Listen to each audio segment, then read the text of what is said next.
Hello viewers, welcome to our channel. నేను మీ చరణ్ పరిమి. ఏపీలో కొత్తగా ఇసుక పాలసీ కొత్తదొకటి వచ్చింది. సో ఈ ఇసుక పాలసీ ప్రస్తుతానికైతే ప్రజలకు, వినియోగదారులకు అందరికీ ఆమోదయోగ్యంగా అలాగే సంతృప్తికరంగా ఉంది. సో ఆ పాలసీ ఏంటి, గత పాలసీకి సంబంధించి వీటి మధ్య ఒక డిఫరెన్సెస్ ఏంటి, ప్రజలు ఏ విధంగా ఇబ్బంది పడ్డారు, ఇప్పుడు ఏ విధంగా లాభం చేకూరబోతుంది అనేది మనం ఒకసారి గమనిద్దాం. గత పాలసీ అయితే చాలా ఘోరంగా, అన్యాయంగా ప్రజల నుంచి డబ్బులు దండుకోవడానికి అన్నట్టుగా తయారైంది. సో గతంలో వైసీపీ ప్రభుత్వంలో ఇసుక పాలసీ అనేది వేల రూపాయలు, ఒక ట్రక్ వచ్చేసి వేల రూపాయలు వసూలు చేసుకొని బాగుపడ్డ పరిస్థితి ఉంది. అలాగే కొంతమంది దళారుల చేతుల్లో పెట్టి ప్రభుత్వ భూములు అలాగే నదీ పరివాహక ప్రాంతాలని అన్యాయంగా వాళ్ళకి ఇచ్చిన పరిధిని దాటి కూడా అన్యాయంగా దాంట్లోంచి ఇసుక తీసుకువెళ్ళిపోయి ఒక పెద్ద దోపిడీ మాఫియా జరిగింది. సో దీన్ని అడ్డుకోవడానికి ప్రభుత్వ వ్యవస్థలు సరిగ్గా పనిచేయలేదు, అలాగే పోలీసులు సరిగా పనిచేయలేదు. సో ఎవరూ చేయలేదు. దీనివల్ల గత ప్రభుత్వంలో ఈ భవన నిర్మాణ శాఖ కావచ్చు, భవన నిర్మాణ ఏదైతే ఆ రంగం ఉందో అది మామూలుగానే అసంఘటిత రంగం.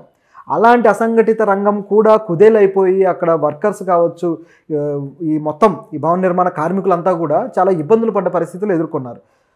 ఇలాంటి టైంలో ఇక దాన్ని తిరిగి బెటర్ చేసే అవకాశం కూడా ప్రభుత్వం అవకాశం ఉన్నా కూడా తీసుకోలేదు. మొత్తం ఇసుక పాలసీ మొత్తాన్ని ప్రభుత్వం తన చేతుల్లో పెట్టుకొని ఇష్టారాజ్యంగా పరిపాలించి మొత్తానికి అంతా కుంటుపడిచింది.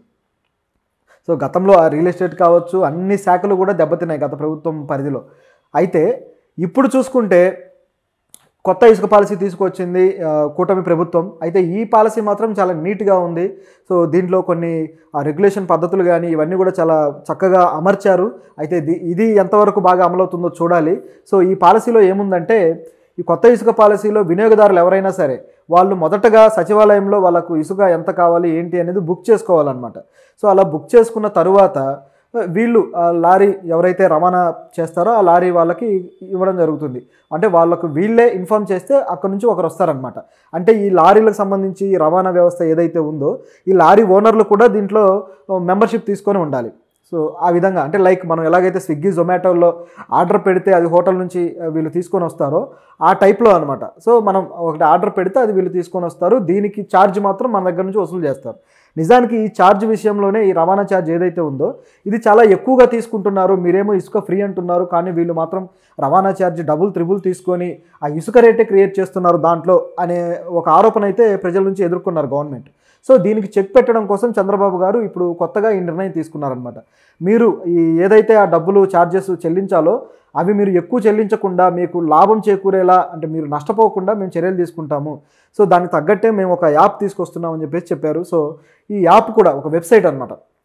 సో ఈ ఇసుక పాలసీ సంబంధించి ఒక వెబ్సైట్లో వీళ్ళు ఈ విధంగా నమోదు చేసుకోవడము, తర్వాత ఆ సచివాలయం వీళ్ళకి ఇన్ఫామ్ చేయడము, ఆ లారీ వాళ్ళు వచ్చేసి దాన్ని వీళ్ళు చేరుస్తారన్నమాట. చేర్చిన తర్వాత కూడా వినియోగదారుడు తిరిగి సచివాలయ ఉద్యోగులకు కన్ఫర్మ్ చేసిన తర్వాత మాత్రమే ఆ డబ్బులు వీళ్ళకి వచ్చేలా చేయాలి అనేది ఈ నిబంధన. సో ఈ తరహా నిబంధనలు చాలా బాగున్నాయి. లేకపోతే ప్రైవేటుగా వీళ్ళు రేట్లు పెంచి ఆ రవాణా చేసే పరిస్థితి కూడా ఉంటుంది. అయితే దీంట్లో ఉన్న ఒకే ఒక డౌట్ ఏంటంటే, ఆ ఇసుక అనేది ఎవరి ఆధీనంలో ఉంటుంది? పూర్తిగా ప్రభుత్వ ఆధీనంలో ఉంటుందా, లేదా ప్రైవేటు శక్తుల ఆధీనంలో ఉంటుందా, లేకపోతే కాంట్రాక్టర్లకు ఇచ్చి వాళ్ళ ద్వారా తెచ్చేటట్టయితే మళ్ళీ ఇది బ్లాక్ మార్కెట్కి వెళ్ళదన్న గ్యారంటీ ఏంటి? సో ఇలాంటి డౌట్లు అయితే కొన్ని ఉన్నాయి. సో ఈ డౌట్లకు మరి సమాధానం రాను రాను వస్తుందేమో చూడాలి. అయితే ఈ పాలసీ మాత్రం చాలా నీట్గా ఉంది, చాలా అద్భుతమైన ప్రణాళిక రచించారు. సో దీనికి సంబంధించి ప్రతి ప్రక్రియ కూడా దీంట్లో కంప్యూటరైజ్డ్ చేయబడుతుంది. సో మీకు ఏ సమస్య ఉండదు, ప్రతిదీ కూడా పారదర్శకంగా ఉంటుందని చెప్పేసి సీఎం గారు ఈ సమావేశంలో చెప్పారు. అయితే ఈ సమావేశంలో పాల్గొన్న కలెక్టర్లు, నిజానికి దీని మీద పర్యవేక్షణ అంతా కూడా కలెక్టర్లు అలాగే ఆర్డీఓలు వీళ్ళ చేతుల్లో ఉంటుంది కదా, ఎంఆర్ఓలు గ్రామ స్థాయిలో. అయితే ఇప్పుడు ఏదైతే ఇది లీజులకు ఇస్తుంటారో ఆ ఇసుక ఎక్కడి నుంచి అయితే తెస్తూ ఉంటారో ముడి సరుకు, సో ఆ ప్రాంతంలో ఉన్న కలెక్టర్లు సిన్సియర్గా పనిచేయకపోతే, ఇది మీకు పనిచేయడం చేత కాకపోతే మీరు చెప్పండి, నేను వెంటనే మిమ్మల్ని బదిలీ చేస్తాను అని చెప్పేసి చాలా సీరియస్ వార్నింగ్ ఇచ్చాడు. సో కలెక్టర్ల మీద మరి ఆయనకి ఇంత కోపం ఎందుకు వచ్చిందో తెలియదు. ఎందుకంటే చాలామంది కలెక్టర్లను ఏరుకోరి వేరే ప్రాంతాల నుంచి తెచ్చుకున్నారు. గతంలో ఉన్న కలెక్టర్లు అలాగే కొనసాగుతూ ఉన్నారు. కాకపోతే వాళ్ళు గత ప్రభుత్వానికి అనుకూలంగా పనిచేశారు అనే విషయం అయితే చంద్రబాబు గారు కాస్త మైండ్లో పెట్టుకొని ఉన్నారనమాట. కాబట్టి ఈ ప్రభుత్వ పాలసీల ప్రకారం వీళ్ళు పనిచేస్తారా లేదా, ఈ ప్రభుత్వానికి వీళ్ళు ఒబిడియంట్గా ఉంటారా లేదా అన్న డౌట్ ఆయనకు వచ్చిందేమో తెలియదు. సో ఈ విధంగా అనడం జరిగింది. సో కలెక్టర్లు అయితే మరి వాళ్ళ డ్యూటీలే మొత్తం సవ్యంగా పనిచేయించడం, నిజానికి ఈ లంచాలు కావచ్చు ఇలాంటి ప్రలోభాలు ఎవరు పెట్టకుండా ఉంటే వాళ్ళు ఇంకా సిన్సియర్గా పనిచేస్తారు. నిజానికి ప్రలోభాలు పెట్టేదే రాజకీయ నాయకులు. మాకు ఆ పని చేసి పెట్టండి, ఈ పని చేసి పెట్టండి అని వీళ్ళు ప్రలోభ పెట్టి వాళ్ళని అవినీతి పరులుగా మారుస్తారు. ఎవరికైనా స్వతహాగా అవినీతి చేసేయాలని ఎందుకుంటుంది? సో ఈ విధంగా తయారైందనమాట. అయితే ఈ సిస్టమ్ అయితే చాలా బాగుంది. సిన్సియర్గా ప్రభుత్వం ఒక అడ్వైస్ చేసింది. దీంతోపాటు మరొక విషయం కూడా మాట్లాడుకుందాం. ఇసుకదే కాకుండా మరొకటి ఏంటంటే ఉపాధ్యాయులకు సంబంధించి మరో విషయం ఉంది. అదేంటంటే గత ప్రభుత్వం ఏం చేసిందంటే నాడు నేడు అనే పథకం ద్వారా ప్రభుత్వ స్కూళ్ళన్నింటినీ కూడా బాగు చేయడము, వాటిల్లో కొత్తగా ఇన్ఫ్రాస్ట్రక్చర్ ఎస్టాబ్లిష్ చేయడము, వాటిలో పచ్చదనము, పరిశుభ్రత ప్రతిదీ కూడా చాలా కేర్ తీసుకుంటూ చేస్తూ వచ్చారు. గత ప్రభుత్వంలో చేసిన ఏదైనా మంచి పని ఉందంటే ఇది మాత్రమే. సో చాలా బాగా చేస్తూ వచ్చారు. అయితే దీంట్లో అధ్యాపకులకి కొన్ని సమస్యలు తెచ్చిపెట్టారు ఉపాధ్యాయులకి. ఇది ఏంటంటే ప్రతిదీ కూడా టైం టు టైం వీళ్ళు ఫోటోలు పెట్టాలి, లేకపోతే పలానా వర్క్కి సంబంధించిన ఫోటోలు పెట్టాలి. ఈ విధంగా ఈ ఫోటోల ప్రోగ్రామ్ ఎక్కువైపోయింది.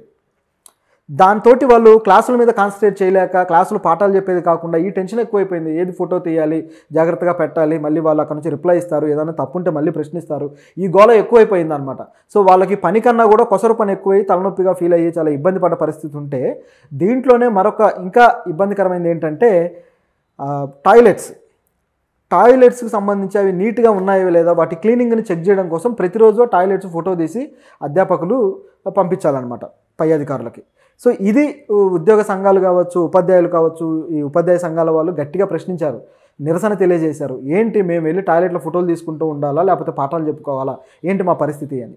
సో నిజానికి వాళ్ళు ఎంతో కష్టపడి చదివి కాంపిటీషన్లో ఎంతో పోరాడి గెలుస్తారు. సో ఆ విధంగా జాబులు కొడతారు. సో వాళ్ళు విద్యార్థులను బాగుపరచడం కోసం వాళ్ళకంటూ ఏవైతే నిబంధనలు ఉండి వాళ్ళకంటూ ఏవైతే ఉద్యోగ బాధ్యతలు ఉంటాయో ఆ ఉద్యోగ బాధ్యతలను సక్రమంగా నిర్వర్తిస్తూనే వస్తుంటారు. కొంతమంది కొన్ని చోట్ల టీచర్లు స్కూల్లోనే నిద్రపోవటాలు, పిల్లల చేత తల్లో పేలు చూపించుకోవటాలు, ఇట్లాంటివి పనికిమాలిన పనులు కూడా చేస్తున్నారు అనుకోండి. కాకపోతే గవర్నమెంట్ ఉద్యోగులు, గవర్నమెంట్ టీచర్లు చాలా కష్టపడి స్థాయికి వస్తారు. పైగా వాళ్ళు వెళ్ళి ఎందుకు ఫోటోలు తీయాలి అనేది ఒక క్వశ్చన్. లేదా ఒకవేళ క్లీనింగ్ సెక్షన్ వాళ్ళు ఎవరైతే ఉంటారో సో వాళ్ళు ఫోటోలు తీసి మరి వాళ్ళు ఏమైనా అప్లోడ్ చేయాలా? ఆ సిస్టమ్ ఏదైనా కానీ టీచర్ల మీదనే భారం పడడంతో వాళ్ళు కాస్త దాన్ని అవమానంగా భావించి కాస్త ఇబ్బంది పడే సందర్భం ఉంది.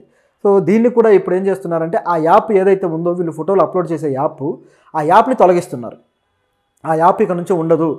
ఆ టీచర్లు వాళ్ళ గౌరవాన్ని మేము కాపాడుతూ ఈ నిర్ణయం తీసుకున్నాము అని చెప్పేసి విద్యాశాఖ డైరెక్టర్ విజయ రామరాజు గారు అన్నారు. సో ఈ యాప్ కూడా పోయినట్టే. సో దీనివల్ల ఉపాధ్యాయులకైతే కాస్త ఉపశమనం జరిగింది. కాకపోతే మరొక డౌట్ కూడా ఉంది దీంట్లో. ఏంటంటే అసలు మామూలుగానే గవర్నమెంట్ స్కూల్ అంటే ఫస్ట్ అధ్వాన్నంగా ఉండే బాత్రూంలే కనిపిస్తాయి. ఎంత అధ్వాన్నంగా ఉంటాయంటే చాలామంది గత రోజుల్లో బాలికలు అవి అధ్వాన్నంగా ఉండి వీళ్ళకు సరైన టాయిలెట్స్ లేకపోవడం వల్ల హై స్కూల్ చదువు మానేసిన వాళ్ళు అనేక మంది ఉన్నారు. అందుకే బాలికల చదువు రేషియో ఎప్పుడు కూడా తక్కువగా ఉంటూ వస్తుంది. ముఖ్యంగా పేద పిల్లల్లో ఈ సమస్య ఉంది. కొద్దిగా డబ్బులుండి ఫీజులు కట్టుకునే వాళ్ళు ప్రైవేట్ స్కూల్కి వెళ్ళిపోతున్నారు. ఇప్పుడైతే ఇంకా బలవంతంగా అక్కడ ఎలాగో సౌకర్యాలు సరిగ్గా ఉండట్లేదని ప్రైవేట్ స్కూల్ వైపు వెళ్తున్నారు, కొద్ది గొప్ప సౌకర్యాలు ఉంటాయని. అయితే మొత్తానికి ఈ స్కూళ్ళకి సంబంధించిన నిర్ణయం అయితే గత ప్రభుత్వం తీసుకొని కాస్త బాత్రూమ్లు కానీ ఇలాంటివన్నీ నీట్గా చేయడంతో ఈ బాలికల సంఖ్య కూడా పెంచే అవకాశం ఉంది. ఆ నీట్నెస్ పరిసరాల్లో బాగున్నప్పుడే కదా చదువు కూడా కాస్త బాగా చదవగలుగుతారు, ఉల్లాసమైన వాతావరణం చుట్టూ ఉంటుంది.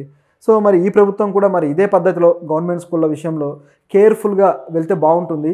మరి దీనికి సంబంధించిన ఫోటోలు అయితే ఉపాధ్యాయులు ఎలాగో తీయరు, మరి ఎవరు తీస్తారు? ఈ పరిశుభ్రతకు సంబంధించి ఎవరు బాధ్యత తీసుకొని దానికి సంబంధించిన రిపోర్ట్ చేస్తుంటారు?